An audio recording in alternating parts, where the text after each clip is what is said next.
نہیں ہے کہ اکٹھے ہو کے یہ الیکشن لڑ گئے، ایک چیز، اور اس کا فائدہ بہت ہوگا۔ پاکستان کی مقبول ترین جو پارٹی ہے پی ٹی آئی، اس کو بہت فائدہ ہوگا۔ یہ جتنا رسہ کشی میں الجھیں گے، جتنا ایک دوسرے کے ساتھ تناؤ میں الجھیں گے، اتنا فائدہ پاکستان تحریک انصاف کو ہوگا۔ تو یہ جو ملاقات ہوئی ہے، چاہے وہ دبئی میں ہوئی ہے، چاہے وہ پاکستان میں ہوئی ہے، چاہے کسی دنیا کے کونے میں بھی ہوئی ہے، اس میں صرف ان کو یہ فکر پڑی ہے کہ اگر الیکشن نہیں ہوتا، فار ایگزامپل 6 مہینے کے لیے الیکشن ڈیلے کر دیا جاتا نگران سیٹ اپ بنانے کے بعد، الیکشن نہیں ہوتا تو پھر ہم کہاں جائیں گے، پھر ہمارا لایا عمل کیا ہے، پھر ہمارے پاس کیا رہ جائے گا؟ کیونکہ جب بندہ اقتدار میں ہوتا ہے تب بندے کی فون کالز پہ باتیں بھی سنی جاتی ہیں، آرڈرز بھی مانے جاتے ہیں، پروٹوکول بھی ہوتا ہے، 10 گاڑیاں آگے 10 گاڑیاں پیچھے، منسٹریز آرڈر مان رہی ہوتی ہیں، طاقتور لوگ آرڈر مان رہے ہوتے ہیں، بیوروکریسیز آرڈر مان رہی ہوتی ہیں، اس کے علاوہ جو تعیناتیاں ہیں وہ بھی ہو رہی ہوتی ہیں، فیلڈنگ بھی لگائی جا رہی ہوتی ہے۔ لیکن جب نگران سیٹ اپ آ جاتا ہے تو یہ ساری چیزیں چھن جاتی ہیں، یعنی کہ سابقہ میں اور موجودہ میں بڑا فرق ہوتا ہے۔ جو بندہ سابقہ ہوتا ہے وہ سابقہ ہوتا ہے، جو موجودہ ہوتا ہے اس کی اپنی ول ہوتی ہے۔ تو یہ لوگ گھبرائے ہوئے ہیں کہ اگر نگران سیٹ اپ آتا ہے اس کے بعد جو چیزیں ہمارے سے چھن جانی ہیں، اقتدار چھن جانا ہے، پھر بھی آگے اگر الیکشن نہیں ہوتا 1 سال میں یا 6 مہینے میں تو ہم کہاں جائیں گے؟ اصل بات یہ ہے ہمارا کیا ہوگا، یہ اصل یہ سوچ رہے ہیں۔ اس لیے یہ اتنی بڑی بڑی ملاقاتیں، اس لیے یہ بڑی بڑی سیٹیں، اور اس لیے بڑے بڑے لوگ مل کر بیٹھ رہے ہیں جو ایک دوسرے کے پیٹ پھاڑ کے پاکستانی قوم کا پیسہ نکالنا چاہتے تھے، اب وہ ایک دوسرے کے ساتھ بیٹھے ہیں۔ یہ الیکشن بڑا دلچسپ ہوگا، اس میں کوئی دوسری رائے نہیں ہے کہ یہ الیکشن مطلب کہ اس میں مزہ نہیں آنے والا، کیونکہ نئے نئے چہرے، میں آپ کو بتا دوں کہ یہ اس میں موسٹلی لوگ الیکشن میں جو بڑے بڑے چہرے ہیں، یہ لوگ صرف اور صرف آزادانہ امیدوار پہ الیکشن لڑیں گے۔ سیاسی سپورٹ ہوگی ان کو پیچھے سے کسی نہ کسی پارٹی کی، کوئی نہ کوئی پارٹی سپورٹ کرے گی ان کو، مگر یہ لوگ آزادانہ امیدوار پہ الیکشن لڑنے کے لیے کھڑے ہوں گے۔ اب عمران خان صاحب کا ایک ٹویٹ ہے، اس کے اوپر بات کرتے ہیں۔ منی لانڈررز کی سرکار نے غریب، متوسط اور تنخواہ دار طبقے کو تاریخی مہنگائی کے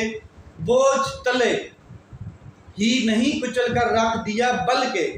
اب تو خاص طور پر بجلی کے بل بھی ملک کی آبادی کے ایک بڑے حصے کی دسترس سے نکل جائیں گے۔ جس طریقے سے بجلی کے نرخ بڑھائے گئے ہیں، انشاءاللہ یہ جو آنے والا وقت ہے اس میں آپ کو لگ پتے جائیں گے۔ اس دوران پی ڈی ایم کو این آر او کی صورت میں اپنے اربوں ڈالرز کے مقدمات سے مکمل نجات ہی میسر نہیں، بلکہ یہ ابھی بھی قوم کو لوٹ کر پیسہ بنانے میں مصروف ہیں، جبکہ نیب اور ایف آئی اے کا واحد مقصد تحریک انصاف کو ہدف انتقام بنانا ہے۔ جو نرخ بڑھائے گئے ہیں، جو اوسط اب یونٹ پڑے گی آپ کو، وہ 50 روپیز پر یونٹ پڑے گا ڈومیسٹک جو گھریلو لوگ ہیں ان کو، اور جو نرخ بڑھائے گئے ہیں وہ 4.90 روپے جو ہیں وہ بڑھا دیے گئے ہیں پر یونٹ۔ اب اللہ ہی حافظ ہے کہ کس طریقے سے پاکستانی قوم کا کیا کہتے ہیں حساب کتاب، اور کس طریقے سے پاکستانی قوم سروائیو کرے گی۔ ایلیٹ کلاس کی تو بات ہی نہیں ہے،